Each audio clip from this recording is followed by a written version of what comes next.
morning. I guess we'll call this a Sunday morning mashup. I'm going to show you in this video, this is part 3, some of the results. The weed treatment, dying of the weeds over on that horrible lawn. What else am I going to do? My son's coming over. He's got to do some reel cutting. Maybe I'll put some of that on video. I'm working on the green. I'll show you something about the green. I did cut it, and I'm going to show you some of the germination we're having back there. I'm going to walk you through a bunch of different things, so hold on one sec.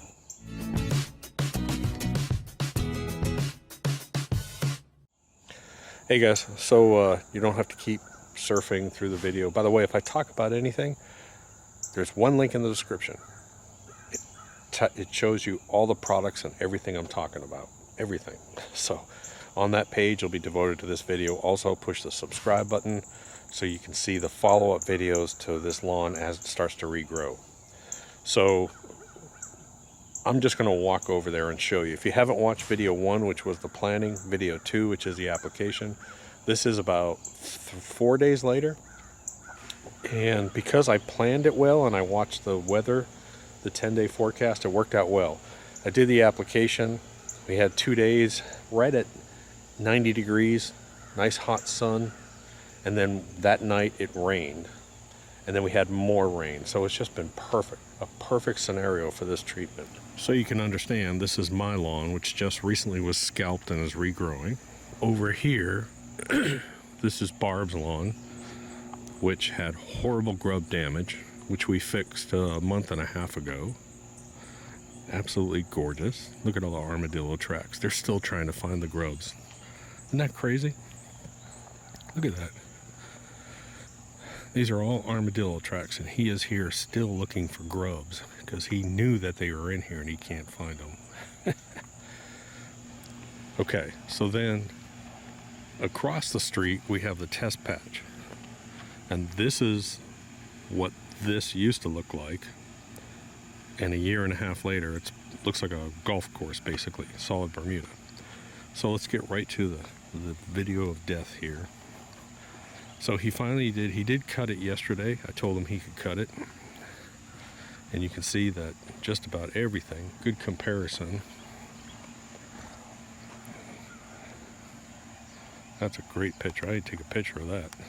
Majority of stuff is dying, and the good part is, you know, you may see a little bit of damage to the Bermuda, but for the most part, the Bermuda is still alive. So here's where we are now with this.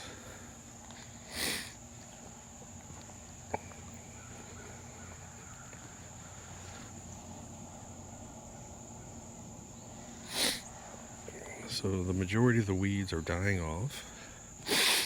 Man, my allergies, there must be some kind of pollen in here. And you can see just about everything turning brown. How all this crabgrass is dying in here. The Bermuda looks pretty good. All the other weeds, though, are starting to die off. The whole point to this is we're starting to push back this lawn after 8 years, kill off these weeds, and allow the Bermuda to grow, because I still have a good 6 weeks of good growing weather here. Okay, so if this is like your first time watching one of these videos, a lot of people are going to say, what'd you use to kill the crabgrass? There's a planting video, which is part 1 before this. There's an execution or application video, which is part 2. That's on this. And then this today, I wanted to show you the death portion of this. Let's talk about this time of year. This time of year, we're still putting down PGF complete. Where I am in Georgia, I still have 2 months of growing. I have all of September, which will be warm, will be in the 90s and 80s. October will still be high 70s to 80s, somewhere in there. So we're still putting down PGF complete. As soon as I start to see temperatures constantly in the 70s, everything stops. I'll put down PGF balance, which is going to be coming out sometime maybe in a week or 2. That's the balance for your fall for your Bermuda guys. But we really need to be dumping down Humichar right now. You should be putting down humichar almost every 2 weeks right now during this tail end growing season. Get it into the ground, get it into the ground. It's a great time to be putting down humichar.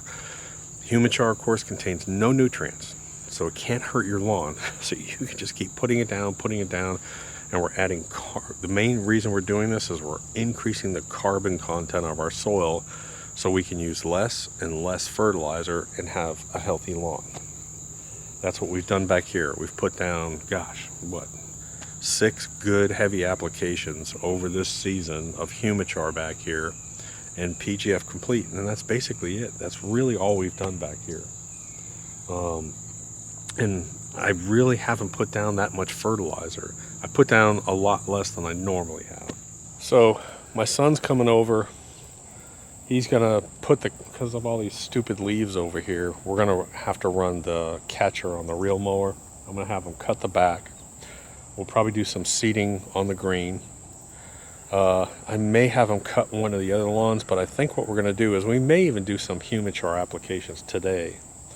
I'm not sure, but I probably need to get some growth regulator out. I got barbs and a couple other lawns too. All right, so my son is here and I'm already soaking wet.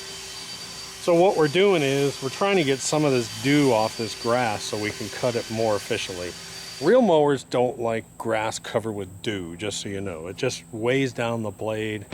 So I have him, we took the hose and we stretched the hose and we dragged the whole lawn, and now he's hitting any spots with the blower just to get some of that dew off the grass. It just works so much better, and especially because we have all this wet grass and because we have these leaves, I almost never use a grass catcher, but today I am going to use a grass catcher, but it's more so for all these leaves over here from that stupid tree that I want to cut down.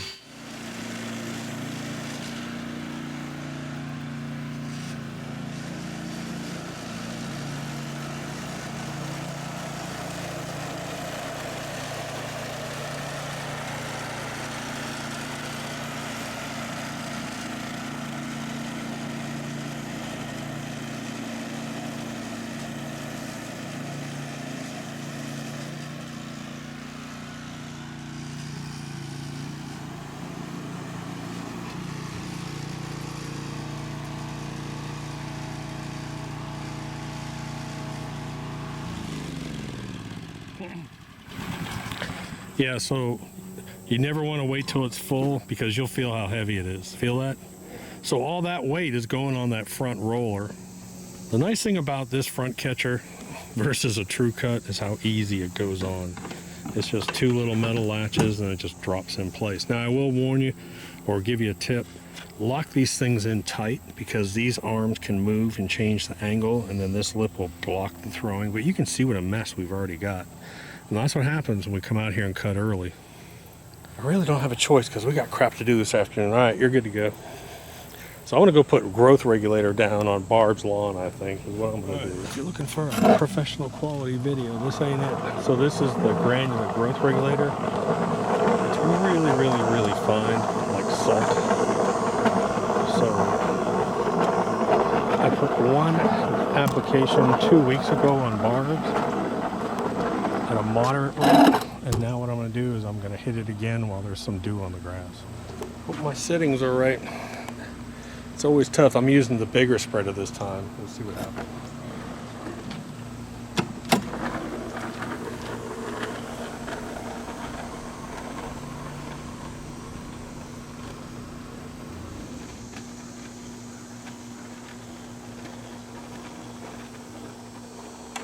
It's a little bit bright out here this morning, but one of the reasons when you're putting something down like a growth regulator or weed or something that you need to really be precise on, you're able to see your tracks. So I can clearly see my tire marks where I've been, and that's why I like to do it.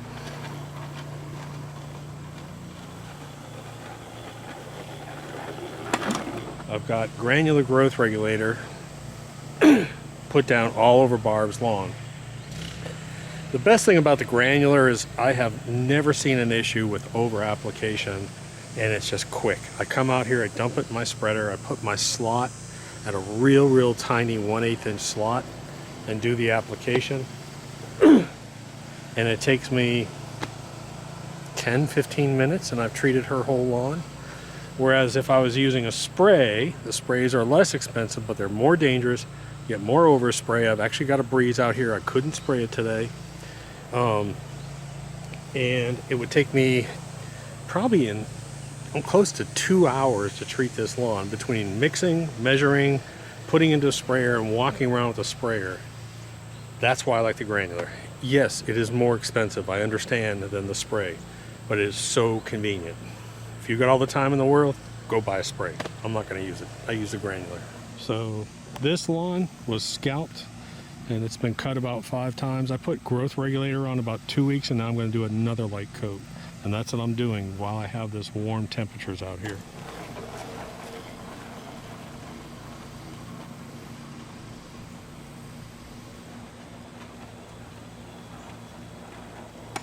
Holy crap. So started off with Barb's growth regulator, had some left, so I did my front. Then I looked, I had a little bit left over, and I said, let's put a little more in. So I went ahead and I put some more down on the test patch over here. There's a lot of common Bermuda over here, and you have to apply at a heavier rate on common. So I went ahead and put some more growth regulator down on this, just keep us from cutting it so much. Of course, Barb's. You'll see this, you'll see it. If you put growth regulator down, you'll see the vertical growth stop. You'll see it thicken up, and you'll see it turn dark green. It just fills up with chlorophyll. But read the directions. He's learning how to sweat. I'm telling you, man, it's hot out here. It is like 100% humidity. It really isn't even the heat so much as it is this humidity. I'm soaking wet. He's soaking wet. The back is cutting okay. Whenever we get into this really, really, really thick Bermuda, and we're using the grass cutter and the grass is wet, we get a little bit of scalping and uneven issue. But you can see that we get a little bit of yellowing in here, and that's okay because we're cutting it kind of hard. One thing I did want to talk about real quick is the green. I haven't covered this. So we've done two seeding projects on this green. The first one, the reason why this grass wasn't taking, I believe, is it's mostly sand and it was extremely hot. And so we're planting with dwarf, bent, and blue on this green. Well, we did an overseed project. When did we do that? When did we do the overseed?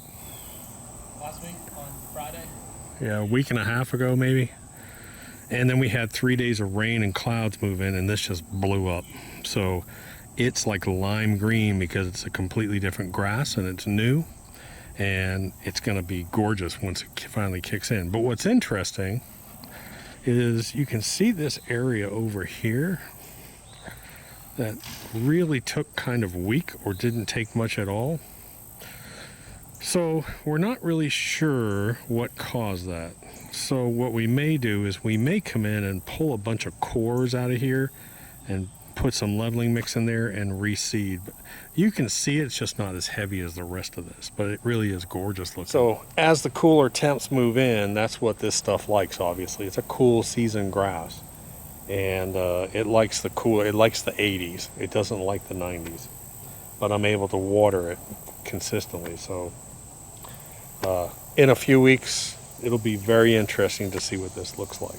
So the green, and it's putting really, really nice. I mean, really nice. In fact, I think I have some putting from yesterday I'll probably put up and let you see what it's rolling like after I cut it.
Okay.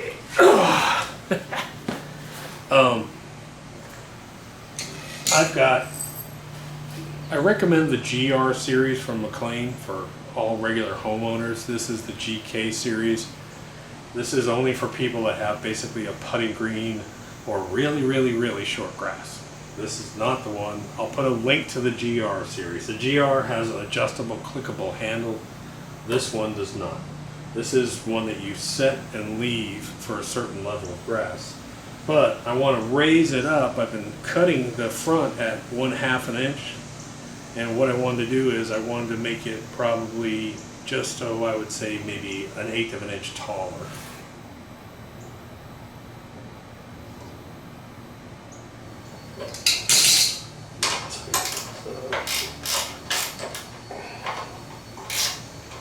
That's basically it. So I just loosen these 2 nuts and then adjust the same amount of turns, 4 turns and 4 turns.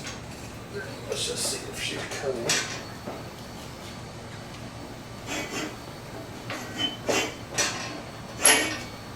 Cut. Cut. Perfect. If anyone asks me, Doc, you got any cards on you? There you go. It's my card. Technically, you're supposed to use a business card stock when you check your blades. You can use paper, but you're supposed to use business cards. Well, you can go online and look for a promo and you can get 500 business cards for like $8. So, here's my business card. Hey, you got a card on you? Yeah, here you go, man. Yeah, feel free to contact me.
Okay, let me give you a little tip if you have a drop off on a sidewalk. You're going to get scalp marks when you're coming, not dropping off necessarily, but when you turn around,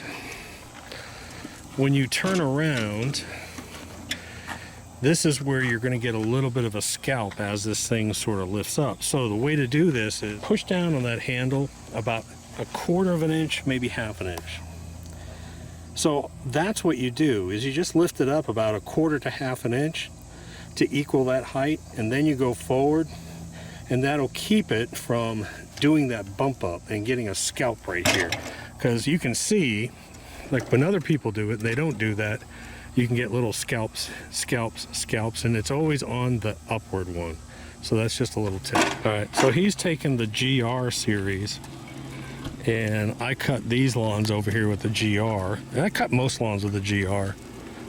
I cut the green with the GK, so he's gonna come over here and cut the test patch with the reel mower.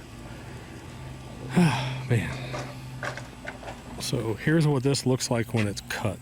Now I raised up the blade about 1/8 of an inch from where it was, because this lawn is just so uneven, but it looks really good, as you can tell. That's just really good looking right there. That's still about 1/2 an inch.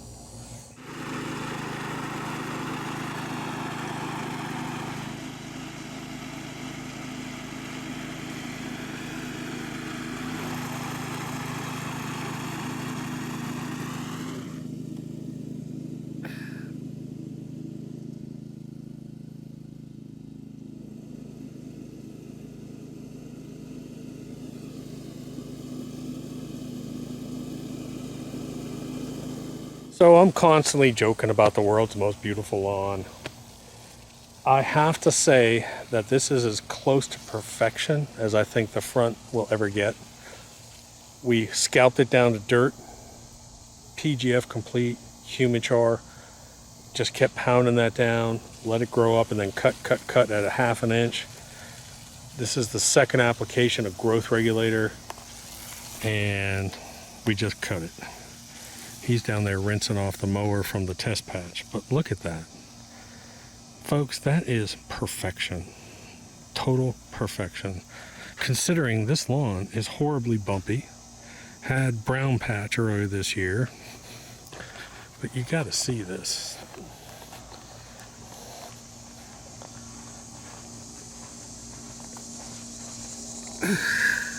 So look at that. Is that crazy or what? That is just gorgeous. That's what I want to see every Bermuda lawn look like. Short, tight, green. Perfect.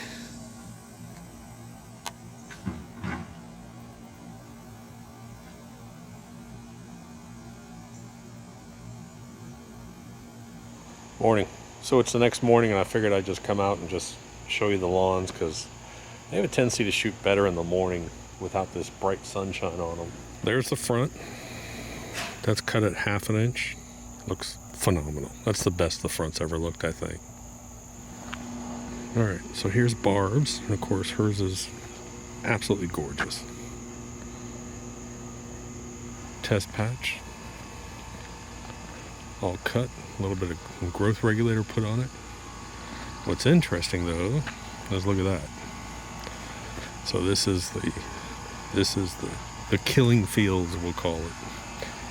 Just about everything is turning brown. That's some form of weed, but can you see the green Bermuda in here? Even though there may be some burn, a little bit of burn back of the Bermuda, that's basically everything you're seeing in here that's green is now Bermuda pretty much. See it? Even though, you know, you're gonna hurt it a little bit, you're just not gonna kill it. Same thing over here. Look how great this kill off went. But here's a great example. Just about everything in here that's brown is a weed, but I still have good Bermuda in here. And that's what we're going to be pushing. Okay, so the back looks pretty good. Because it's so thick, I mean, it's just absolutely so thick. We do get some of these yellowing hard cut marks in here, but it's got to dry out some. It's just been a really, really wet couple of weeks. Oh no, there's a cicada.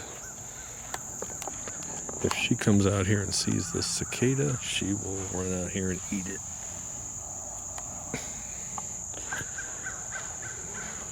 Get rid of that. But you might even be able to see we've got a little bit of this hard cutting going on.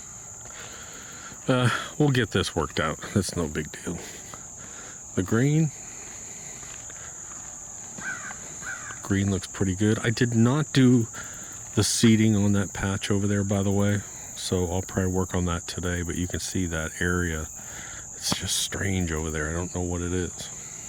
The rest of it got real nice germination on it. So we'll see what happens. So anyways, guys, I got a couple more videos coming out real quick, so hit subscribe, and I'll talk to you later. Bye.